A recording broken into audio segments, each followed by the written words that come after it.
We were set to play in the PE Sevens at the Nelson Mandela Bay Stadium, and I remember waking up on the Friday morning and thinking, I think this tournament's going to be cancelled, we're probably not going to go through with it. And we ended up playing the tournament went on, and there was actually an incredibly powerful moment where all the teams came out onto the pitch, and we had a stadium moment of silence in respect for the legacy that Madiba left with us. We went on and won the tournament. I don't know if there was some form of Madiba magic there, but it was an incredibly memorable weekend that will live with me forever. My Mandela moment happened when he came to visit our school, and I was in grade 2, I think. And I remember as he walked down the aisle to give the assembly, I actually tried to touch his hand or something. But it was a crazy time, and there was absolute pandemonium at the school. But I remember once he got up on that stage, it was as if no one even blinked, because they didn't want to miss a single moment of him being there. And his presence was just undeniable and just absolutely unforgettable. When I think about Nelson Mandela, I think of how one man was imprisoned for so many years and still chose forgiveness. He still chose reconciliation. And it just shows how one man's story, and him being so true to his models and him understanding his purpose, how that has not only changed and shaped the nation, but it affected the entire world. My Mandela moment was last year when we went to an orphanage home to help out kids who don't have a family. We spent our 67 minutes helping them out, giving them food, playing games with them. That was quite touchy for me. I've only had the pleasure of being in Mr. Mandela's company once. He came around and greeted everyone at each of the tables.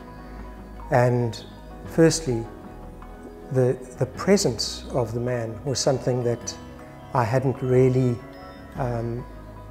expected to be quite so overwhelming.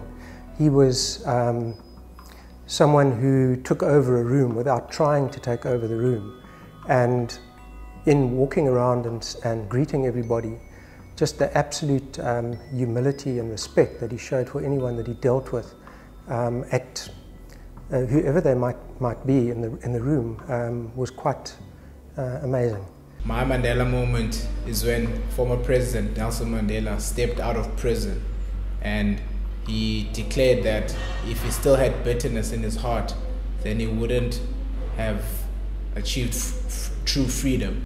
It wasn't as much of a moment of something that Mandela did or said that has changed me. It's just to be in the world, existing at a time when a man like him lived, and to see that legacy still be here for everyone to try to be inspired by.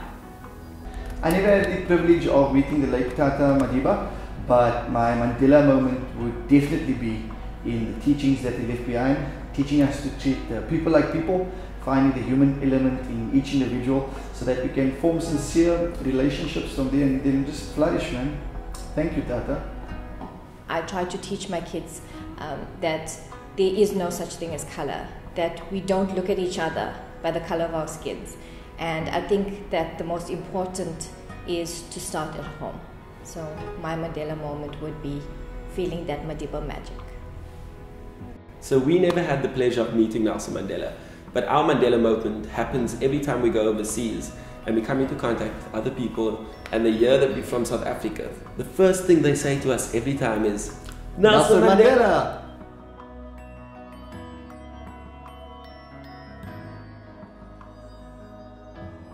Our daily deeds as ordinary South Africans must produce an actual South African reality that will reinforce humanity's belief in justice, strengthen its confidence in the nobility of the human soul, and sustain our hopes for a glorious life for all. Each time one of us touches the soil of this land, we feel a sense of personal renewal. The national mood changes as the seasons change. We are moved by a sense of joy and exhilaration when the grass turns green and the flowers bloom. We, the people of South Africa, feel fulfilled that humanity has taken us back into its bosom, that we, who were outlaws not so long ago, have been given the rare opportunity and privilege to be host to the nations of the world on our own soil. The time for the healing of the wounds has come. The time to bridge the chasms that divide us has come. The time to build is upon us. We have at last achieved our political emancipation. We pledge ourselves to liberate all our people from the continuing bondage of poverty, deprivation, suffering, gender and other discrimination. We understand that there is no easy road to freedom. God bless Africa.